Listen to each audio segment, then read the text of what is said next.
Friends, आज दुनिया के महान दार्शनिक, अर्थशास्त्री, समाजशास्त्री, पत्रकार और क्रांतिकारी महान विचारक कार्ल मार्क्स की पुण्यतिथि है। इस अवसर पर आप लोगों के सामने उनका जीवन और उनके विचार हम रखना चाहते हैं। कार्ल मार्क्स जर्मन दार्शनिक थे और वैज्ञानिक समाजवाद के प्रणेता थे। वैज्ञानिक समाजवाद इस मायने में कि इसके पहले जो समाजवाद के बारे में जो अवधारणा थी, जो सोच थी, वह काल्पनिक थी। उसका कोई ठोस यथार्थ धरातल नहीं था। और कार्ल मार्क्स पहले विचारक ऐसे थे जिन्होंने कि समाजवाद को वैज्ञानिकता प्रदान किया। इनका पूरा नाम कार्ल हेनरिक मार्क्स था। इनका जन्म 5 मई 1818 को जर्मनी के राइन प्रांत के टियर नगर में एक यहूदी परिवार में हुआ था। 1824 में मार्क्स के परिवार ने ईसाई धर्म को स्वीकार कर लिया और 17 वर्ष की अवस्था में ही मार्क्स ने कानून का अध्ययन करने के लिए जर्मनी के बान विश्वविद्यालय में प्रवेश लिया था। इसके पश्चात उन्होंने बर्लिन और जेना विश्वविद्यालयों में साहित्य, इतिहास और दर्शन का अध्ययन किया।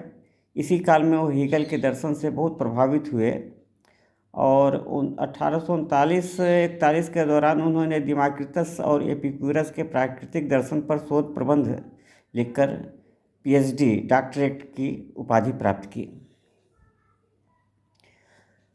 शिक्षा समाप्त करने के पश्चात 1842 में मार्क्स उसी वर्ष कोलोन से प्रकाशित राइन समाचार पत्र के पहले लेखक और तत्पश्चात संपादक के रूप में सम्मिलित हुए।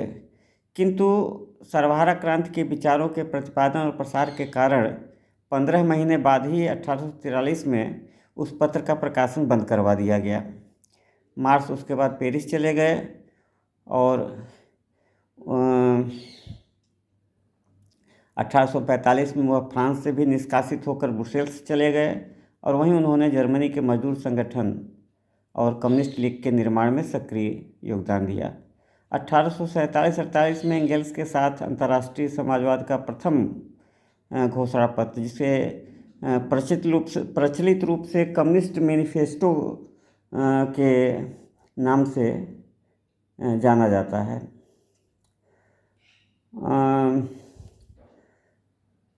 1849 में वह प्रसा से भी निष्कासित किए गए, पेरिस होते हुए लंदन गए और फिर वहीं पर जीवन पर्यंत रहे। लंदन में भी सबसे पहले उन्होंने कम्युनिस्ट लीग की स्थापना का प्रयास किया किंतु उसमें फूट पड़ गई और इसके बाद उन्होंने दास कैपिटल, जो कि जिसे कि मज़दूरों का, गरीबों का बाइबिल कहा जाता है और हिंदी में उसे पूंजी के नाम से वह लोकप्रिय है, तो 1867 में उन्होंने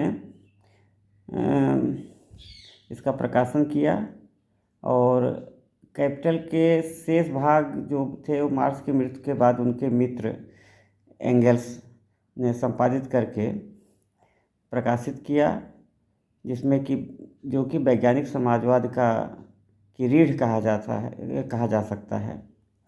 इसका विस्तार करते हुए उन्होंने इतिहास की भौतिकवादी व्याख्या और अतिरिक्त मूल्य सरप्लस वैल्यू के सिद्धांत की स्थापना की। 1864 में लंदन में अंतर्राष्ट्रीय मजदूर संघ की स्थापना में मार्क्स ने बहुत महत्वपूर्ण योगदान दिया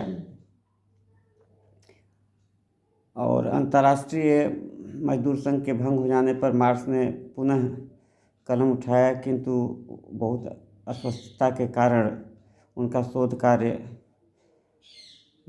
नहीं पूरा हो पाया और 14 मार्च 1883 को मार्क्स के संघर्षमय जीवन की कहानी समाप्त हो गई और मार्क्स का प्रायः सारा जीवन भयानक आर्थिक संकटों के बीच व्यतीत हुआ। उनकी 6 संतानों में 3 कन्याएं ही जीवित रहीं। एकमात्र जो पुत्र था एडगर वो भी गरीबी और आर्थिक अभाव के कारण उसकी भी मृत्यु हो चुकी थी। तो इस तरह से मार्क्स ने जो विचार दिया अपने युग और अपने समय में, वह मानव जाति के इतिहास में एक मील का पत्थर है और हमें मार्क्सवाद को इस रूप में समझना चाहिए कि मार्क्स ने जो कहा केवल वही मार्क्सवाद नहीं है। मार्क्स ने द्वंद्वात्मक भौतिकवाद के जरिए जो इतिहास की समाज की व्याख्या की, ऐतिहासिक भौतिकवाद सामने रखा, तो उनका जो विश्लेषण है, उनके जो निष्कर्ष हैं, उनके जो विचार हैं, वह महत्वपूर्ण तो हैं ही, लेकिन यह विचार मार्क्स का जो है, यह मार्क्सवाद जो है वैज्ञानिक विचारधारा है और मैं इसे इस रूप में मानता हूँ कि यह वैज्ञानिक विचारधारा मार्क्स के पहले से चली आ रही थी और मार्क्स के बाद, मरने के बाद भी इस वैज्ञानिक विचारधारा का बहुत विकास हुआ। और ख़ास तौर से चीज़ों का, घटनाओं का अध्ययन करने का जो तौर तरीका है वह डायलेक्टिकल होना चाहिए। डायलेक्टिकल अप्रोच से चीज़ों का एनालिसिस करना चाहिए। यह मार्क्स ने बताया, यह बहुत ज़्यादा महत्वपूर्ण चीज़ है कि हम डायलेक्टिकल अप्रोच के ज़रिए चीज़ों को, घटनाओं को, आंदोलनों को, समाज के यथार्थ को समझने का प्रयास करें। आशा है कि आप लोग मार्क्स के विचारों का और अध्ययन करेंगे। धन्यवाद। लाल सलाम।